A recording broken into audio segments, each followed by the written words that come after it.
안녕하십니까, 공병호TV입니다.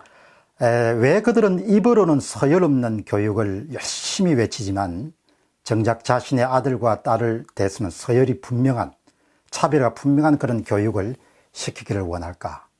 전북교육감으로 상상고, 자사고 탄력의 주역이었던 김성환 전북교육감, 혁신학교를 확산시키기 위해서 불철주야로 노력하고 있는 조희연 서울시 교육감, 교육부총리와 혁신학교를 처음으로 도입한 김상곤 씨는 모두 비슷한 이념적 지향을 가진 인물들입니다.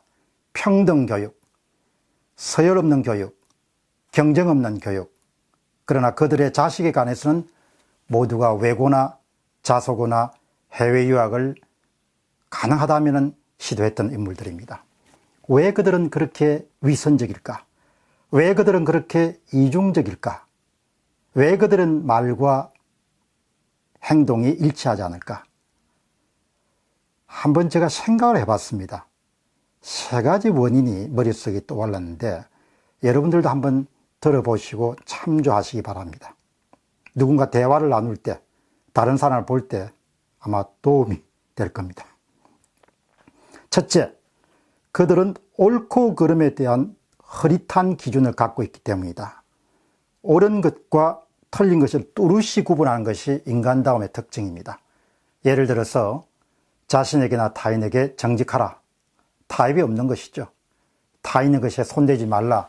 타협이 없는 것이죠. 타인에게 폐를 끼치지 말아라. 타협이 없이 항상 옳은 겁니다. 옳은 것과 틀린 것을 뚜렷이 구분하는 기준을 갖고 있는 사람은 자신의 일에서나 타인의 일에서나 항상 차이가 없습니다. 자신에게 옳은 것은 타인에게도 그대로 옳은 것이고 자신에게 틀린 것은 타인에게도 틀린 것이다. 이렇게 받아들입니다. 그러나 이것이 불분명한 사람, 흐릿한 사람, 혼란스러운 사람은 자기 자식에게는 차별화를, 그리고 다른 자식에게는 서열화 없는, 차별 없는 것을 강제하려 합니다. 교육 시장을 아는 교육 관계자들은 혁신학교에 자녀를 잘 보내지 않습니다.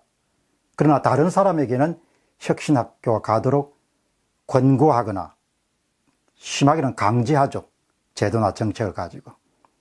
그러니까 뚜렷한 판단 기준을, 가치 기준을 갖고 있는 사람은 자신뿐만 아니고 타인에게 꼭 같은 기준을 적용시키는데 그것이 흐릿한 사람은 편리에 따라서 자신과 타인에게 적용하는 그런 기준이 다른 것이죠.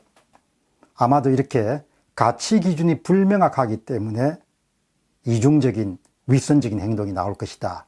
그렇게 생각합니다. 두 번째는 대단히 중요한 요인인데요.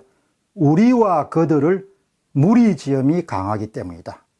그들은 항상 무리짓기를 좋아하죠. 김성환, 조희연, 김상곤류의 사람들을 흔히 진보 혹은 좌파 지식인이다 이렇게 부릅니다. 이들의 중요한 특징은 무리짓기를 좋아합니다. 우리 편, 딴 편, 우리, 그들. 개인적 선택을 중시하기보다도 집단적 선택을 중요하게 여기죠. 이들이 흔히 범하는 것은 진영 논리, 진영 주장에 매몰되는 특성입니다. 우리 편이 일단 결정하고 나면 거기에 대해서 개인적으로 시시비비를 따질 수 없다는 겁니다. 우리 편이 자사고 폐지를 일단 밀어붙이면은 내가 어떤 생각을 갖고 있든지 간에 그쪽에 서야 된다는 것이죠. 외톨이가 안 되려면 우리 편이 혁신학교를 그냥 가기로 결정했으면 개인적으로 이것저것 따지면 안 된다는 것이죠. 이들이 갖고 있는 또 중요한 특성은 중간에 부작용이 발생하더라도 수정을 하거나 중간에 방향선회를 하지 않습니다. 왜? 그것은 우리 편이 패배했다고 받아들이기 때문에, 우리 편이 졌다고 판단하기 때문에 그런 일들 우리 많이 보죠. 그러니까 이 사람들은 우리 진영이 무엇인가를 가치를 내걸거나 목표를 내걸고 나면 그것을 합리적 비판은 거의 불가능하게 됩니다. 무조건 추종해야 되는 것이죠. 그러니 계속해서 서열화 없는 교육을 무조건 외쳐야 되는 겁니다. 계속 외치다 보면은 옳고 그름을 떠나서 자기가 또 거기에 일종의 취하게 되는 것이죠. 중독이 되는 것이죠. 무리짓는 이야기를 하면 저한테 떠오르는 것은 드라카 교수, 경영학의 대부로 불리진 드라카 교수가 어린 시절에 오스트리아 비엔나에서 겪었던 이야기를 서문에 소개합니다. 오스트리아 사회당 창간 이래 오스트리아 비엔나 사람들이 모두 다 시내 중심으로 깃발을 크게 들고 가는 거죠. 그날을 무척 기다렸기 때문에 피터 드러커 교수도 앞장서서 깃발을 들고 가다가 중간에 보니까 이게 내가 할 짓이 아니라고 느낀 거죠. 어린 나이에, 아주 어린 나이입니다. 깃발을 슬 다른 사람에게 주고 빠져서 집으로 돌아옵니다. 돌아오니까 어머니가 묻죠. 너 그렇게 기다렸는데 오늘 왜 끝까지 행사 참석하지 않았니? 예, 그러면서 묻죠. 별 말 하지 않고 자기 방에 들어갑니다. 예, 그때 크게 깨우치죠. 집단을 무작정 추종하는 것은 자기 특성에 잘 맞지 않다. 오래전에 읽었지만 굉장히 기억에 남는 이야기입니다. 이 사람들은 집단적으로 선택한 그런 가치나 정책이나 이런 것을 무작정 추구하지만 동시에 제정신으로 돌아왔을 때 자기 정신으로 행하는 솔직한 선택, 특히 자식 교육에 관해서는 진짜 옳은 것을 선택하는 거죠. 무리에 있을 때는 가짜 옳은 걸 선택하고, 어쨌든 무리를 짓기 때문에 무리에 속하지 않고 그냥 단기 필말 생각을 갖고 있으면은 무리가 정한 것을 비판하고 비평할 수 있지만 그렇지 않을 때는 무조건 따라서 가는 겁니다. 혁신학교 무조건 따라서 가는 겁니다. 자사고 폐지 무조건 따라서 가는 겁니다. 세 번째입니다. 자기 합리화에 능하기 때문이다. 이 사람들은 대체적으로 자기 합리화에 능하는 거죠. 이혈령 비혈령 하는 겁니다. 코에 걸면 코걸이, 귀에 걸면 귀걸이가 되는 겁니다. 공적인 선택은 대부분 가식이 들어갈 가능성이 높죠. 자기가 잘 알면서도 엉뚱한 주장을 하는 경우들이 회의장 같아서 많이 나오지 않습니까?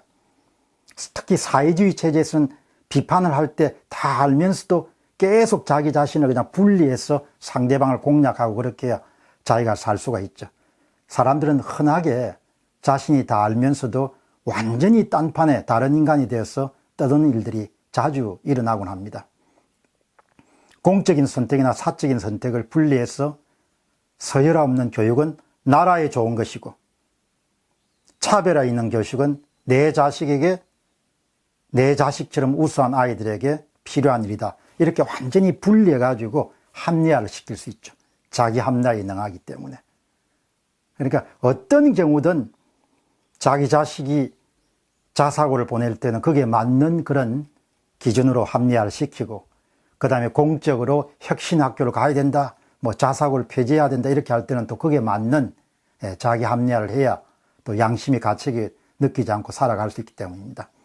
요약해서 말하면은 왜 그들은 이중적인가, 왜 그들은 윗선적인가 이런 질문에 대해서는 세 가지 이유 때문에 아마 그들은 이중적인 삶을 그대로 받아들일 것이다. 하나는 옳고 그름에 대한 흐릿한 가치 판단을 갖고 있기 때문이고, 두 번째는 무리짓기에 능하기 때문에 무리가 선택한 것은 자기의 비판 없이 무조건 추종해야 되고, 세 번째는 자기 합리화에 무척 능하기 때문일 것이다. 공병호 TV의 공병호였습니다. 감사합니다.